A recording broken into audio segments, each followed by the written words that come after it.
তোমরা সবাই কেমন আছো? আশা করি খুব ভালো আছো। আমিও খুব ভালো আছি। আমার ছোট্ট চ্যানেলে তোমাদের সকলকে স্বাগত জানাই। আজ আমি চলে গিয়েছিলাম চরকাকাথি।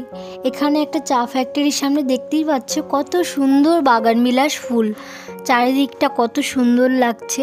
আর আমি এটা দেখে তো লোভে থাকতেই পারিনি। এরপর আমি পারমিশন নিয়েই ছুটে চলে গিয়েছিলাম এই বাগানবিলাসের ডালগুলো কাটার জন্য। আর এখানে ছিল একটা প্রজাতি, একটা হলো ক্যালিফোর্নিয়া গোল্ড আর আরেকটি প্রজাতি হলো থাই রানী। আর এই দুটার কালার অসম্ভব সুন্দর ছিল, খুবই সুন্দর। সেদিন সন্ধে হয়ে গিয়েছিল বলে আমি সেদিন ডালগুলোকে জলে ভিজিয়ে রেখেছিলাম। পরের দিন সকালেই দেরি না করে আমি ডালগুলোকে বের করে নিলাম লাগানোর জন্য। প্রথমে ডালগুলোর দেখো আমি পাতাগুলো ফেলে দিলাম, আর তারপরে ডালগুলোতে থাকা কাঁটাগুলো আমি ফেলে দিলাম। তারপরে নিচের দিকটা আমি ভি শেপের মতো কেটে নিলাম। কাটার সময় লক্ষ্য রাখতে হবে আমি যে ভি শেপের মতো কাটবো সেটা গাঁটের সঙ্গে আমি কাটবো, মানে গাঁটটা যেখান থেকে থাকবে সেখান থেকে আমি ভি শেপটা দেব। তাহলে কিন্তু শেকড় বেরোনোর চান্স অনেকটাই বেশি আর গাছটাও বাঁচতে পারে। সহজেই এই গাছ কিন্তু বাঁচে না, তো তার জন্য আমি অনেক কিছু করলাম। গাঁটের জায়গায় আমি কাটার পরে তারপরে আমি চারিদিকটা ভালো মতো চেঁচে নিলাম এবং এই নিচের দিকের পাতাগুলো আমি দেখো ফেলে দিলাম।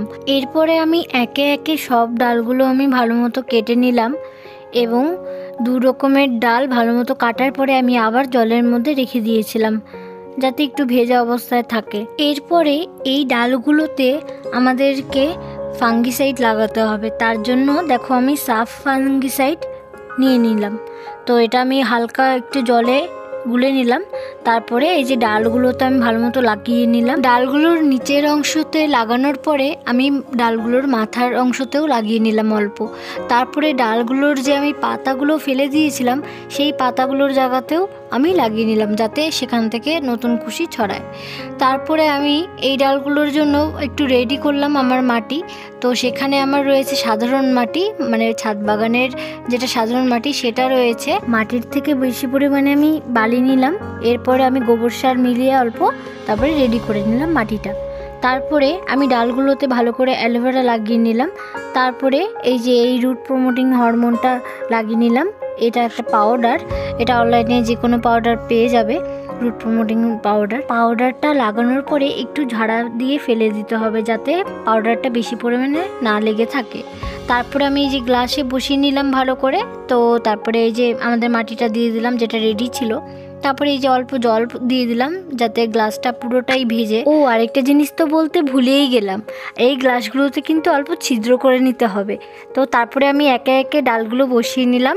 তারপরে দেখো আমি প্লাস্টিক দিয়ে ভালো করে গার্ডার দিয়ে ভালো করে বেঁধে দিলাম। তো এই যে আমাদের রেডি চারা গাছ নতুন। এখন দেখার পালা যে নতুন চারাগুলো আদৌ কি বাঁচে নাকি বাঁচে না। কিছুদিন আগে গাছ কাকুর নার্সারিতে যাওয়া ভিডিওটি কিন্তু 12,000 ভিউ হয়ে গেছে।